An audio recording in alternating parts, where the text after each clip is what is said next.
بالآخر ان کے پرشوق اصرار پر حضور رحمت دو عالم صلی اللہ علیہ وسلم نے انہیں اجازت مرحمت فرما دی۔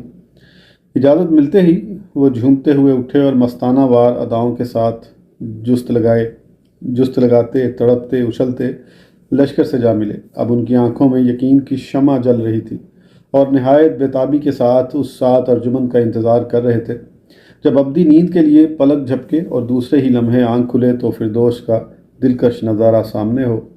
احد کا میدان عاشقان اسلام کے قدموں کے نیچے بچھا جا رہا تھا اور کوثر کی چوٹیاں جھک جھک کر بلند نیزوں کو سلام کر رہی تھیں۔ کوثر کی شراب وادی کے قریب ہی سے بہہ رہی تھی۔ جنت کا نگار خانہ پہاڑ کے دامن میں نصب کر دیا گیا۔ محروم آنکھوں پر غیب کے چہرے آج بے نقاب ہو گئے تھے۔ مخفی حقیقتیں اب حجابات کے پس پردہ نہیں تھیں، برملا نگاہوں کی زد پر تھیں۔ اسی عالم رنگ و نور میں مجاہدین کی صفیں آراستہ ہوئیں۔ ہیبت و جلال